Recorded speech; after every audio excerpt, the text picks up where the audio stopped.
Bonjour les amis, c'est Ben de Gorg Factory. Aujourd'hui, comment bien analyser le livre de règles des 100 royaumes, mes petits chouchous actuellement. Donc on va d'abord commencer par expliquer un petit peu les règles d'armée classiques qui concernent les 100 royaumes. Vous allez voir, ils ont quelques petites spécificités pour eux. Et on va décortiquer un petit peu tous les personnages qu'on trouve dans le livre de règles des 100K. Quand vous constituez votre armée, vous devez choisir entre une des 3 règles d'armée ou alors n'en prendre aucune. Sachant que c'est gratuit, autant la prendre.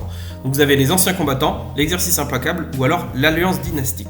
Donc la première, c'est la règle ancien combattant en français ou vétéran, tout simplement. En fait, quand vous allez sélectionner votre armée et que vous cochez ceci, vous allez pouvoir passer certaines de vos unités en tant que vétéran. Le fait de les passer vétérans, ça va leur donner des bonus. Par contre, vous allez avoir un petit coup supplémentaire sur l'unité. Donc là, après avoir comment vous allez constituer votre armée, qu'est-ce que vous voulez avoir comme unité vétéran. Mais en gros, voilà, ça va vous pouvoir vous faire passer de plus 1 la caractéristique de choc ou la caractéristique de volée d'une de vos unités, qui sera sélectionnée. Par contre, en contrepartie, pour pouvoir bénéficier de ça, vous devez absolument leur payer tous les états-majors possibles. Vous devez lui payer un étendard si elle a accès à l'étendard, et vous devez lui payer une figurine de commandement d'officier si elle y a accès. Les unités qui n'ont pas accès aux officiers, du coup, n'ont pas accès à la règle vétéran. Et la contrepartie, c'est pas seulement de payer l'officier et de payer l'étendard. Ces figurines de commandement coûteront le double de leur coût normal. Donc, typiquement, par exemple, un étendard qui coûterait 10, une unité que vous passerez en vétéran, lui coûtera 20. La seconde règle d'armée que vous pouvez avoir, c'est l'exercice implacable, en anglais le Relentless Drill. Donc, c'est-à-dire que tous les socles d'infanterie de l'armée, donc c'est bien toutes les figurines d'infanterie de l'armée vont bénéficier de la règle spéciale soutien 2. Si vous aviez déjà des unités qui avaient cette règle soutien, et du coup ils vont gagner soutien plus 1, support plus 1. Donc clairement, cette règle d'armée là, et vous l'avez déjà remarqué sur mes rapports de bataille où je joue mes 100 royaumes, soit si je joue vraiment beaucoup d'infanterie, moi je vais plutôt partir sur cette règle d'armée là, notamment avec la masse de miliciens et des household guards à pied, pour avoir vraiment beaucoup d'unités qui sont optimisées par rapport au soutien, en bonus en soutien. Et la troisième règle d'armée que vous pouvez choisir, c'est l'alliance dynastique. Alors celle-ci va vous permettre de sélectionner un deuxième seigneur de guerre. Ce deuxième personnage aura également du coup accès à son aptitude de suprématie qui sera à usage unique comme d'ordinaire. Par contre, il ne gagnera pas l'événement de tirage Turn the Tide Draw que tous les seigneurs de guerre gagnent, puisque votre premier seigneur de guerre, lui, l'aura déjà. De plus, vous pouvez prendre un mage de chapitre en tant que seigneur de guerre qui lui normalement ne peut pas l'être. Là, grâce à ce trait là, en fait, il peut devenir seigneur de guerre en deuxième place et a accès du coup à une capacité de suprématie spécifique pour lui. Donc attaquons avec les personnages. Donc l'impérial officier pour 75 points, c'est une infanterie de classe médium. Il a 5 en mouvement, 2 en volée, 2 en clash, 4 attaques, 4 points de vie, 3 en resolve, 3 en défense. C'est un bon petit personnage, moi je l'aime bien, clairement, il a une bonne petite aptitude de suprématie et on peut en faire un bon combattant vis-à-vis des équipements qu'il a accès. Donc si vous le sélectionnez en tant que seigneur de guerre, votre impérial officier aura comme aptitude de suprématie le rapide déploiement. Le déploiement rapide, ça veut dire que toutes les unités d'infanterie régiment de votre armée gagnent la règle Vanguard, et ça jusqu'à la fin de la bataille. Et cette aptitude de suprématie est toujours considérée comme étant active. Il n'y a pas de notion, il doit être là, c'est voilà. Vous l'avez, c'est votre seigneur de guerre, toute votre infanterie a le Vanguard. Le Vanguard, pour rappel, c'est que quand vous êtes déployé, vous avez le droit à un mouvement de marche gratuit quand vous arrivez. Donc ça, c'est plutôt cool, parce qu'en termes de rapidité, c'est plutôt pas mal. Donc petite spécificité de l'impérial officier, c'est qu'il a accès à des battlefield drills.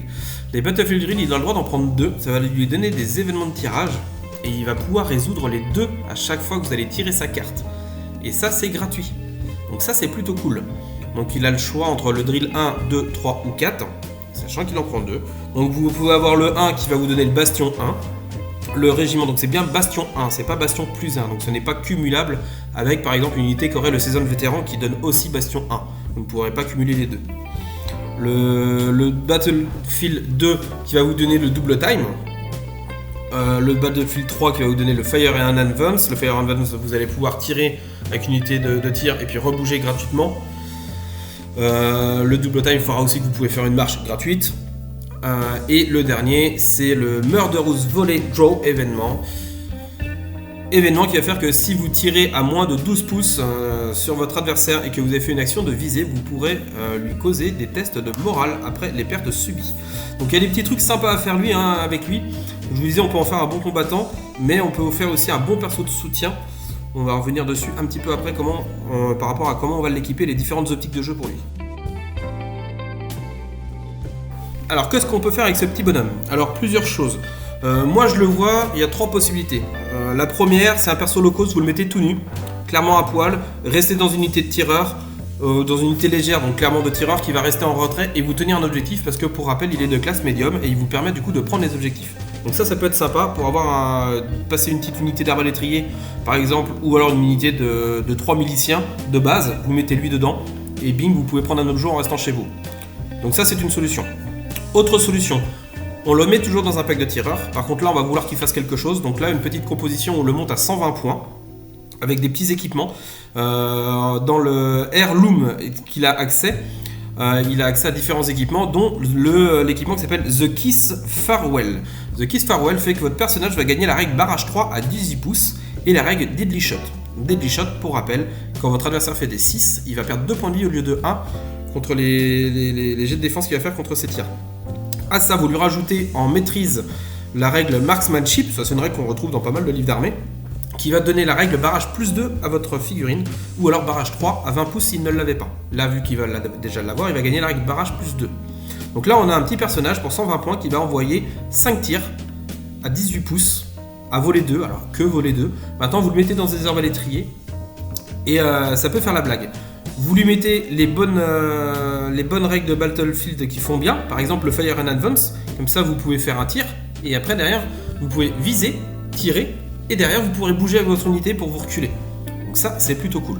Il y a vraiment des petites choses sympathiques à faire et ça fait du coup un personnage de soutien pas trop cher qui va vraiment donner un peu de punch en plus à votre unité de tir. Et en troisième possibilité, éventuellement on pourrait le jouer à 140 points avec 2 retenues tactiques, 2 retenues de combat par contre, pour avoir plus en points de vie et plus une attaque. Alors ça commence à faire cher, moi c'est pas une combinaison que je recommanderais. Et le dernier équipement, ça serait The Flesh Cleaver qui va donner la règle chasseur de monstres et Deadly Blade qui est la même qu'au tir, mais version corps à corps. Quand votre adversaire va faire des 6 en défense, il comptera comme 2 points de vie au lieu d'1. Et le chasseur de monstres ferait que vous relancerez tous les jets pour toucher contre les monstres et les régiments de brutes. Mais le problème de ce personnage là, c'est qu'il n'a pas de cleave, il n'a pas accès directement à du cleave. Donc moi clairement je le conseillerais, c'est en slip ou alors en mode vraiment soutien pour les tireurs. Et c'est vraiment les 2 versions dans lesquelles je le joue. Si j'ai les points, je lui mets de l'équipement pour qu'il tire, comme ça il fera pas rien. Il sera pas là juste un totem pour prendre un objectif. Avec un petit peu d'équipement à 120 points comme je vous l'ai montré avant, au moins il va tirer et il va pouvoir faire des dégâts. Donc ça serait vraiment la meilleure combinaison. Si on a besoin de personnages de corps à corps pour mettre des baffes, on en a d'autres qui sont bien meilleurs dans ce rôle là. Et du coup si vous le mettez en soutien avec les tireurs, il faudra aussi compter sur ses drills, sur ses règles de drill, là, notamment la numéro 3 pour le Fire and Advance et la numéro 4 pour le Murderous Volley. Donc ça c'est dans le cadre où on met en soutien avec des tireurs. Et si on le joue dans une unité plus qui va aller vers l'avant, une unité de combat, donc là on va plus aller chercher le drill 1 et le drill 2 pour avoir le bastion et le double time qui vous permet d'avoir un double mouvement. Et ça peut être vraiment fort. Donc il n'y a pas forcément besoin qu'il soit très fort parce que si vous le mettez dans une unité vraiment d'impact en infanterie, je pense au Household Guard ou à leurs confrères avec les armes à deux mains, là ça va tabasser et là vous aurez une unité qui va être grave mobile grâce au double time que lui va apporter.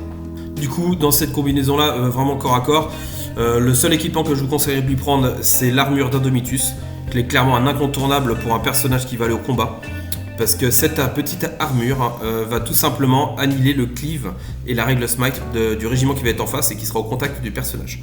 Donc vous le mettez dans une unité de style légion. Les styles légion c'est une unité qui a 5 en mouvement. Grâce au double time, à la règle Vanguard qu'ils vont gagner, quand ils vont arriver, ils vont faire 3 marches. Et après, ils vont faire 3 marches à chaque fois qu'ils vont s'activer grâce à lui. Donc ils vont être ultra mobiles. Là, c'est une unité lourde qui va vraiment envoyer du lourd. C'est le cas de le dire. Vous verrez quand on en parlera de plus près. Mais c'est vraiment une grosse unité d'impact. Et grâce à ce personnage-là, vous allez contrer leur petit souci qu'a beaucoup d'unités d'infanterie, c'est leur petit mouvement. Dernier point sur l'Imperial Officier pour terminer avec lui, la Warband qu'il a accès, donc quand vous le prenez en tant que personnage, il vous donne en unité restreinte, en Manstein pardon, les miliciens de corps à corps, les miliciens Bowman, donc ceux de tir, les Imperial Rangers Corps qui sont aussi des tireurs, les Man at Arms, les petits bonshommes avec les boucliers et les Mercenary Crossbowmen qui sont également des tireurs. Donc il y a quand même pas mal de tireurs. Et en restreint, il a accès à la Gilded Legion, aux Hunter Cadre qui sont aussi des tireurs et aux Steel Legion qui sont des gros badass de corps à corps et des grosses épées qui tâchent. Continuons avec le noble à pied. Pour 80 points, nous avons un petit personnage de classe médium en infanterie qui a 5 en mouvement, 1 en volée, 3 en clash, 4 attaques, 4 en pointe vie, 3 en resolve et 3 en défense. Là, vous voyez, par rapport à son homologue juste avant l'impérial officier, déjà au niveau des stacks de combat, c'est pas les mêmes. Lui, il a que 1 en volée, l'autre avait 2. Donc on voit que l'autre était quand même plus destiné à faire du tir. Et lui, il a 3 en clash, pardon, là où l'autre aussi avait 2. Donc là, on a vraiment notre perso de corps à corps. Et là, vous allez voir qu'on va vraiment pouvoir en faire une brute. Il a 4 attaques, 4 points de vie, il a comme 3 en défense, donc il tient quand même pas trop mal. Et on peut faire un très bon dueliste et un très bon électron qui va faire des gros trous chez l'adversaire. Donc comme l'impérial officier, il a accès à un truc qui est spécifique pour lui, c'est les Weapon Art, l'art de la guerre, on va dire. Le monsieur est taillé pour se battre, donc il a accès à une compétence gratuitement que vous sélectionnez. Soit l'Arme Master qui va lui donner le Cleave 1, le Relentless qui va lui donner la règle Fleurie qui lui permet de relancer toutes ses dés ratés quand il fait d'action de clash ou de duel, le Powerful Physique qui va lui donner plus en points de vie, ou le Duelist qui va gagner la rade Pari. Parade qui fait que tous les jets de 1 de votre adversaire contre le régiment dans lequel est votre personnage vont être relancés. Et ça marche aussi en deux. Donc je vous disais là, on a un personnage qui est vraiment taillé pour le combat. Donc là, je vous propose une petite combinaison. Donc toujours pareil, si vous avez les points et la volonté de faire un personnage un peu plus cher, mais bien mieux burné. Là, on va monter un petit personnage à 150 points. En art de la guerre, en weapon art, moi je vais les prendre en art de combat, je vais lui prendre la première là, qui lui donne le Cleave 1, clairement, parce qu'il n'en a pas de base, donc c'est intéressant d'en avoir une. Je lui mettrai les 3 retenues de combat, qui vont lui permettre d'avoir plus un point de vie, plus une attaque, et plus un en clash, et encore plus un en cleave. Ce qui va donc le passer à 4 en clash de base, et 5 attaques, et 5 points de vie. Et également en Heirlooms, le Flash Cleaver qui va lui donner le chasseur de monstres et le Deadly Blade, comme je vous en avais parlé tout à l'heure. Donc là on va avoir un personnage qui va envoyer 5 attaques à Clash 4 qui vont être relançables quand vous allez taper des monstres ou des brutes, à Cleave 2. Avec Clash 4, l'inspiration, on va relancer les 6, on commence à avoir un mec qui tamponne pas mal. Maintenant il y a une autre solution aussi. Il sera un petit peu moins offensif, mais à la place de lui mettre le Flash Cleaver, du coup vous perdrez le Fine Hunter et le Deadly Blade, mais c'est pas vraiment un drame. Vous lui mettez l'armure du Dominion à 40 points. Donc là on passe sur un personnage par contre qui va être un peu plus cher. Il va passer à 175 points, mais là vous avez un gros tank en plus, parce que pour rappel, grâce à ça, il va faire que tous les stands qui sont au contact de lui, donc si vous le mettez intelligemment bien sûr au milieu de votre régiment, avec 3 stands de front, votre adversaire n'aura pas de cleave et n'aura pas de smite. Donc là, ça va rendre super tanky votre unité. Au passage, vous avez vu que l'image de fond avait changé. C'est toujours le noble. Lord, en fait, il a deux figurines possibles. Vous avez le noble résine que vous voyez actuellement. Et la première figurine que vous avez vue en image de fond, c'était le noble plastique qui est sorti après, assez récemment. Donc pour finir avec lui, les unités qu'il peut avoir accès dans sa warband. Donc en Mindstain, il a les miliciens de corps à corps, les miliciens de tir, les Man at Arms, les hommes d'armes, les Mercenary Crossbowmen, les arbalétriers, les Kurzkeers qui n'existent pas encore, et les Household Guard qui eux existent. Et en choix restreint, il a accès aux Mounted Skiers, donc les cousins mais des Kurzkeers mais version à canasson, les Longbowmen qui sont des tireurs, des très très bons tireurs, et les Household Knights qui sont des chevaliers montés. Et son attitude de suprématie, qui est le best of man, le meilleur des hommes. En fait, tant qu'il est sur le champ de bataille, et cette capacité de suprématie sera toujours active, il n'y a pas besoin elle n'est pas à usage unique. Toutes vos unités d'infanterie qui sont à 6 pouces de lui vont pouvoir relancer leurs 6 pour toucher sur leurs actions de clash. Et toutes les 6 en jet de défense. Donc, petite combo avec lui que j'ai déjà testé et approuvé, et mes adversaires s'en rappelleront si vous me regardez. Unité de Man at Arms qui paye pas de mine.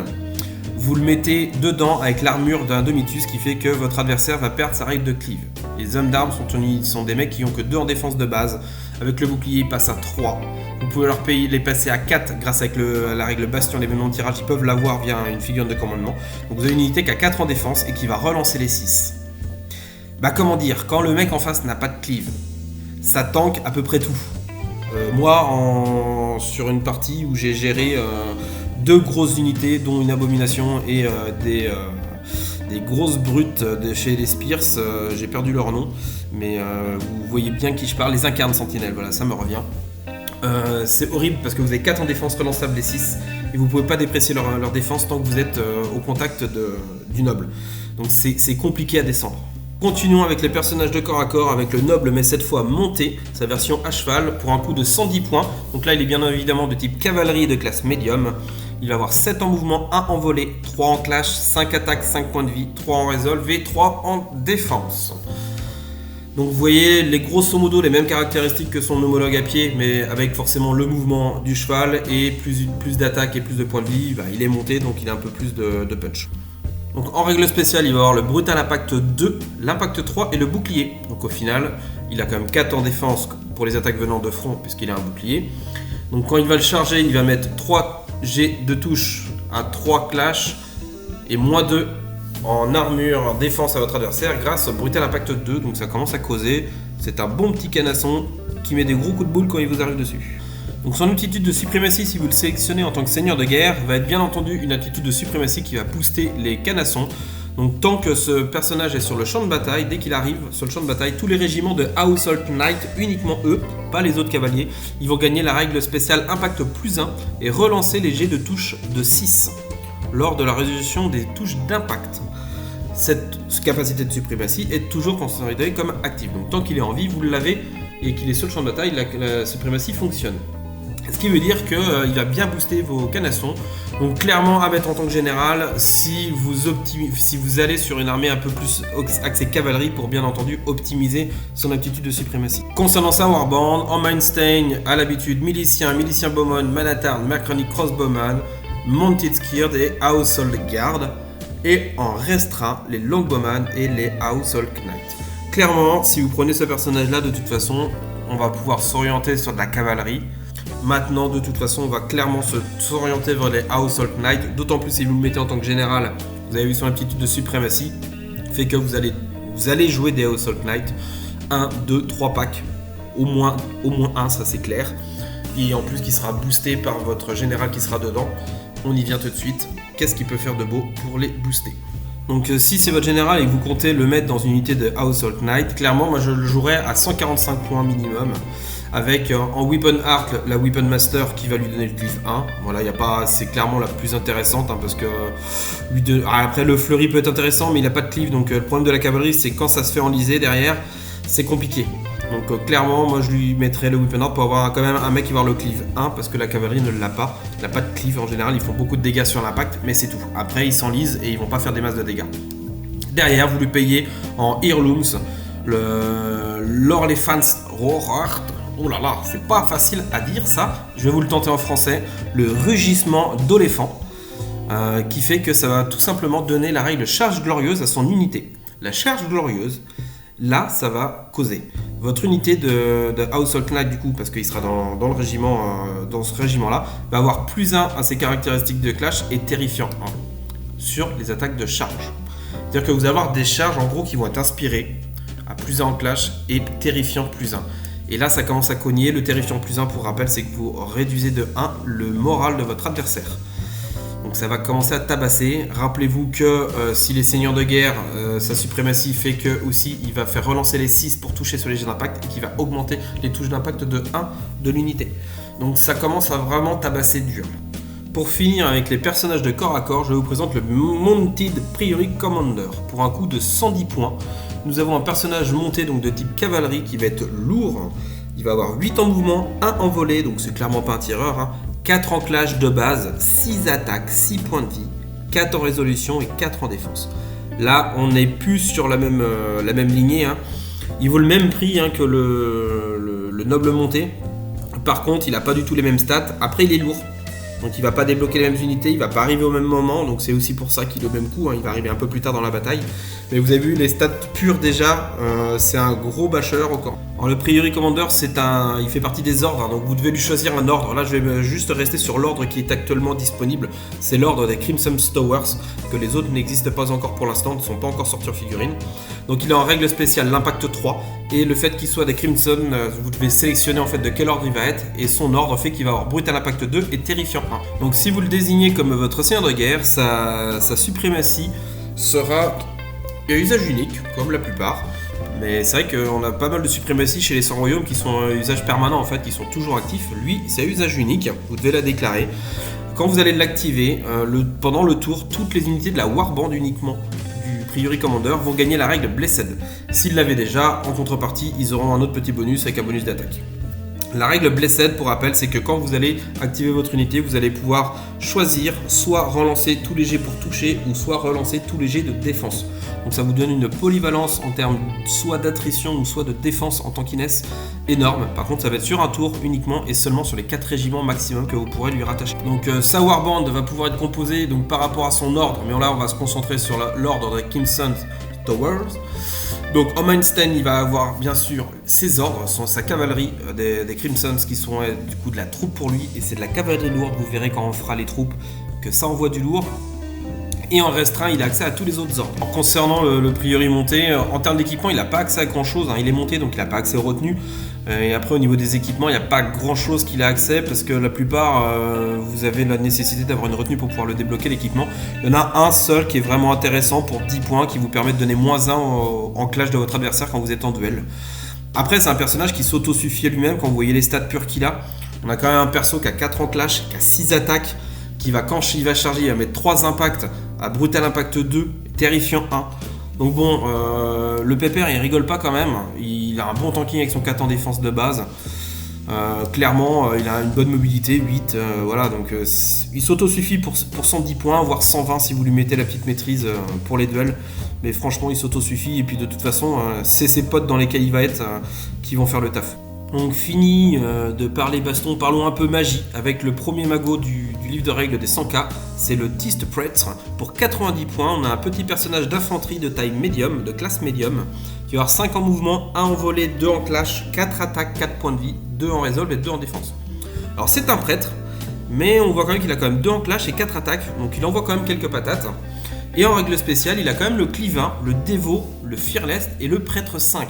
Donc c'est un prêtre, mais c'est un prêtre guerrier. D'ailleurs, vous voyez la posture de la figurine, le mec il tend la main droite pour balancer, comme s'il allait balancer un sort, mais il a quand même son épée à côté pour dire ok, je suis un magot, mais je sais quand même me servir de mon épée, quoi. Alors c'est un prêtre qui va donc avoir le droit d'avoir 5 sorts, c'est beau ça, le droit d'avoir, c'est beau, on garde. Premier sort, le Feu Sacré. Le Feu Sacré, c'est un sort de portée 10 avec une harmonisation à 3 qui va infliger 2 touches par succès au régiment ciblé. Voilà, petit sort de blast standard qu'on retrouve un petit peu partout. Ensuite, il va avoir la Faveur du Saint, portée 10, harmonisation à 3 avec une mise à l'échelle. Le régiment ciblé ajoute +1 à sa caractéristique de défense ou d'évasion jusqu'à la fin du tour. Là, on a vraiment un sort de défense pour pouvoir augmenter la défense d'une de vos unités, et ça, c'est plutôt cool. Ensuite, la bénédiction céleste, pareil, portée 10, mise à l'échelle, avec une réussite à 3, une harmonisation à 3. Le régiment d'infanterie ciblée va gagner la règle spéciale Béni. Béni fait qu'une fois par round, vous pourrez relancer les jets de touche ratés en clash ou en volée. C'est comme on avait vu avec les priori, c'est la règle blessée, en fait, donne la règle Béni. Donc ça marche aussi pour le tir ou au corps à corps. Mais par contre, il faut choisir entre soit vos attaques ou votre défense, clairement. Ensuite, vous avez le sort Ferveur qui va vous permettre tout simplement, donc ça se balance à 12 pouces, une harmonisation à 3 et également une mise à l'échelle. Le régiment ennemi ciblé va perdre son statut brisé, comme s'il avait utilisé l'action de ralliement. Donc ça, c'est plutôt cool. Ça va vous permettre de rallier une unité sans qu'elle perde une action pour le faire. Et ça, c'est pas mal. Et le dernier sort, du coup, la Sanction Divine, c'est un porté à soi-même, donc sur lui-même, 3 en niveau de difficulté. Le support du personnage qui est attaché au régiment va gagner la règle spéciale Cleave +1, Deadly Blade et Quicksilver Strike jusqu'à la fin du tour. En plus, le personnage peut immédiatement faire une action de duel supplémentaire gratuite et hors séquence. C'est-à-dire que vous faites votre action de personnage, vous allez faire un duel directement.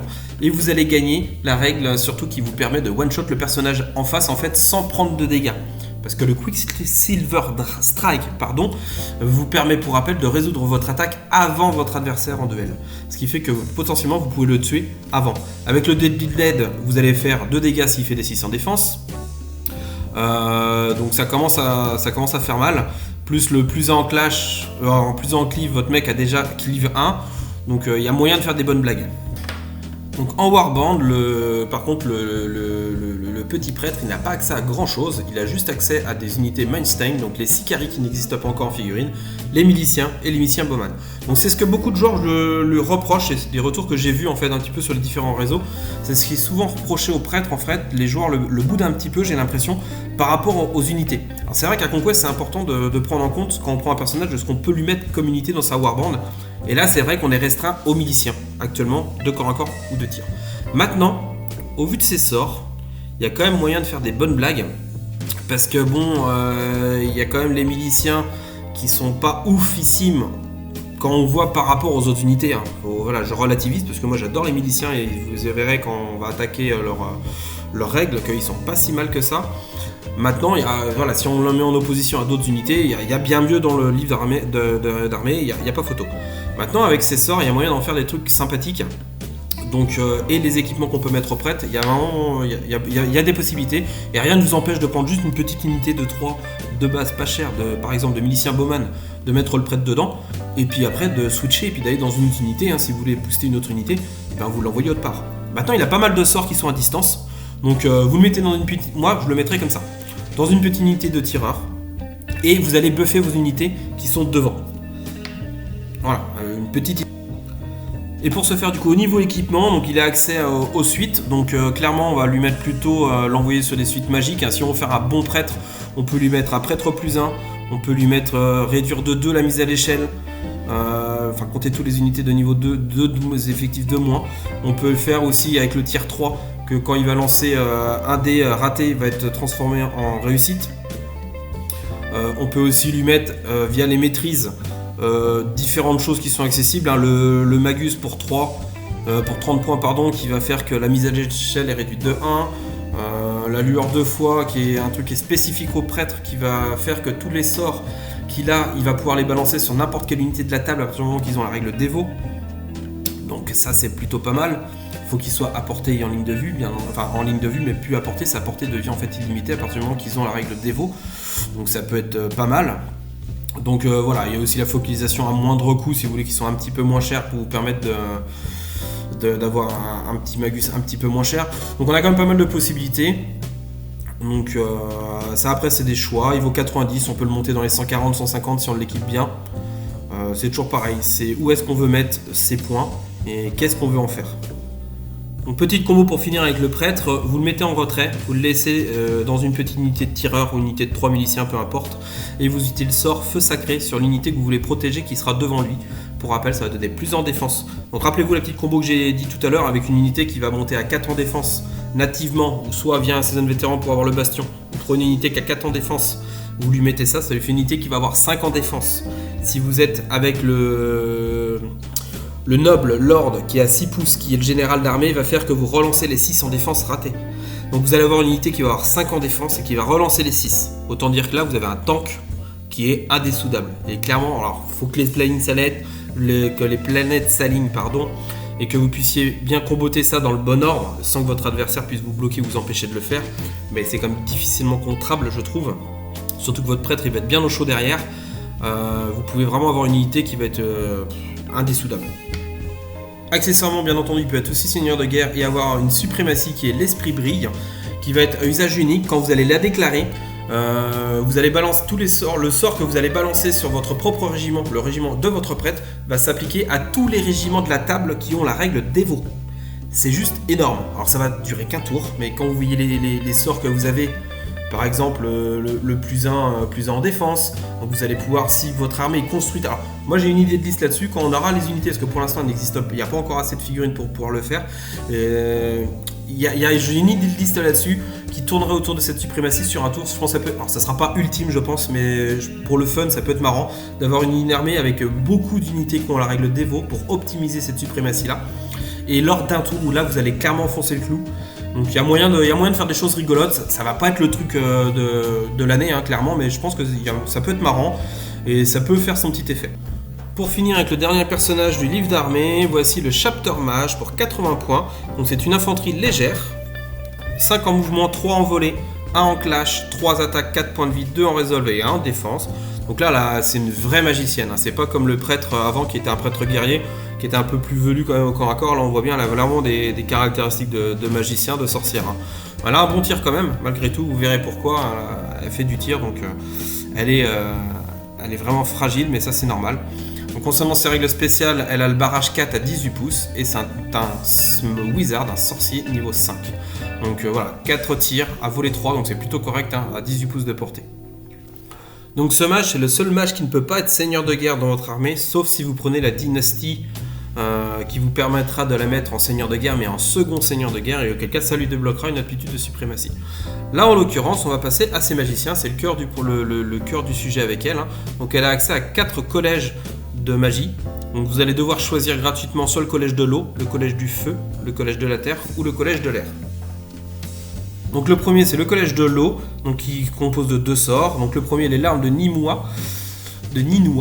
C'est une portée sur soi-même, donc elle va cibler son propre régiment, ce qui va vous permettre de soigner une blessure pour chaque succès.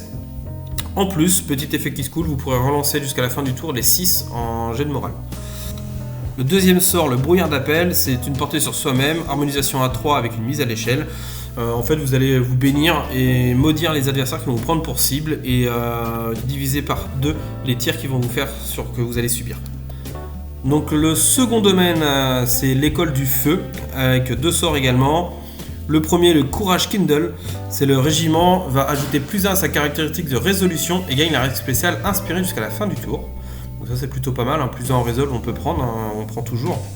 Après inspirer, ça vous évitera de faire l'action. Donc c'est bien, maintenant je pense pas que c'est le sort qu'on utilisera le plus. Le deuxième est bien mieux, fléchette de feu, portée 14, ça commence à faire pas mal, harmonisation à 3. Vous allez mettre une touche pour chaque succès. Et en plus elles ont la règle Armor Piercing 2, perforation d'armure 2, donc là ça commence à causer. Et vous allez voir que le mage, il y a moyen de lui donner pas mal de dés en lancement de sort, donc il peut faire pas mal de touches. Ça peut vraiment être un gros mage de dégâts, donc ce sort-là, clairement, il peut vraiment faire du mal. Donc, troisième collège, c'est le collège de la terre. Donc le premier sort, de la terre à la boue, une portée de 16 pouces. Donc ça commence à avoir une bonne portée, c'est harmonisation à 3 avec mise à l'échelle. Il n'est pas évident ce sort à capter, mais en gros, pour faire simple, vous allez cibler une unité adverse, et vous allez l'obliger à faire une charge ou une marche en première action, il ne pourra pas le faire en deuxième action. C'est-à-dire que vous lui interdisez la charge et la marche en deuxième action. Pour faire simple, votre adversaire, en fait, il n'est pas à portée de charge avec sa cavalerie. Il va se dire, bon, bah, je vais devoir d'abord faire une marche, et après je fais une charge pour vous tamponner et vous mettre ses touches d'impact. Bah, là, il n'aura pas le droit de le faire, parce que la charge sera interdite en tant que deuxième action. Ça va aussi l'interdire de faire une marche en seconde action, ce qui va permettre de l'embêter en termes de mouvement. Il va pouvoir faire une marche en première action, mais en deuxième action, il ne pourra pas faire. Donc du coup, il va être moins mobile. Mais clairement, ce sort-là, je le vois pour emmerder la cavalerie adverse. Donc deuxième sort, encore un sort pour emmerder l'adversaire. Vous allez balancer sur vous-même, c'est une harmonisation à 3 avec une mise à l'échelle. Si vous êtes pris pour cible par un régiment ennemi qui va vous charger, il va subir un -2 à sa règle spéciale impact. Donc clairement, encore un sort pour emmerder la cavalerie, hein, parce que principalement c'est la cavalerie qui a de l'impact. La cavalerie, les monstres et les brutes, mais bon, c'est la cavalerie qui fait vraiment de l'impact fort, c'est là où je veux en venir. Donc clairement, le domaine de la terre, ça va être un domaine pour gêner les mouvements adverses. Et le dernier collège, c'est le collège de l'air. Premier sort, chercher des vents. Porté sur soi-même, harmonisation à 3 avec mise à l'échelle. Donc le régiment qui est ciblé va avoir tout simplement +1 à sa règle de barrage. Donc clairement, on va mettre sur une unité de tir qui va encore augmenter son volume de tir. Le deuxième sort, c'est le guide. Pareil, sur soi-même, harmonisation 3 avec mise à l'échelle. Le régiment cible va pouvoir relancer les jets ratés de 6 lors d'une action de tir, de volet, jusqu'à la fin du tour. Donc à voir lequel des deux est le meilleur. Moi j'aurais tendance toujours à dire le premier, parce que avoir plus de tirs vous donne une potentielle létalité plus grosse. Enfin, c'est tout simplement, voilà, vous avez plus de tirs, donc vous pouvez faire plus de morts.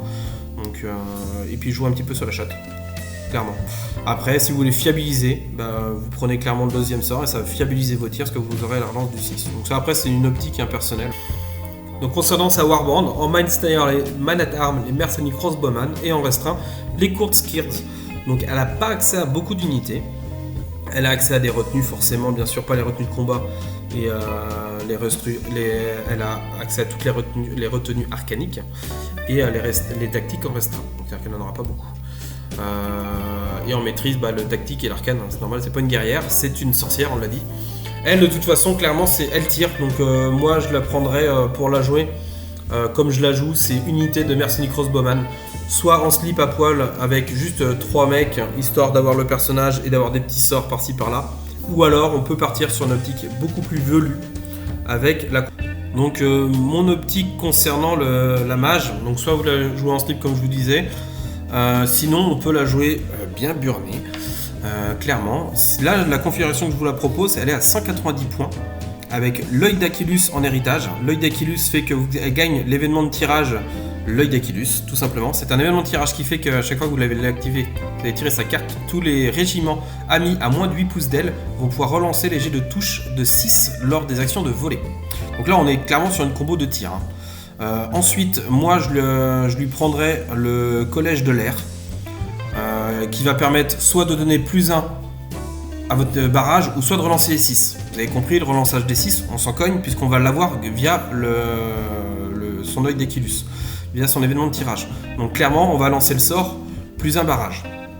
Ensuite, si vous voulez vraiment optimiser et être sûr qu'elle lance ses sorts, à ce prix-là, je lui ai mis les 3 arcanes, les 3 niveaux d'arcane ensuite arcanique, pour qu'elle ait plus 1 en mage, qu'elle réduise de 2, qu'elle compte de 2 stands de moins pour la mise à l'échelle des régiments. Donc ça veut dire que ces sorts vont être plus faciles à passer sur les gros régiments et qu'elle transforme un échec en réussite.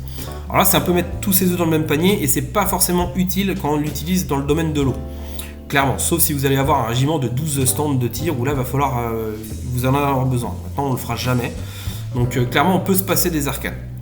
Par contre, la même combo dans l'optique où on veut faire une mage de soins, là il va falloir le faire parce que vous aurez plus de dés et vous aurez besoin des dés en fait parce que plus vous allez avoir de dés, plus vous aurez de réussite potentielle et du coup ça va vraiment avoir un impact sur l'efficacité du sort parce que si vous soignez, vous allez pouvoir soigner plus de blessures et au même titre que si vous prenez le collège du feu pour avoir une mage là qui va faire de l'impact avec son sort fléchette de feu, clairement on utilisera celui-là en priorité pour faire des touches à Armure Piercing 2 et du coup plus elle a de dés de lancement de sort, plus vous ferez de touches potentielles au niveau de l'impact.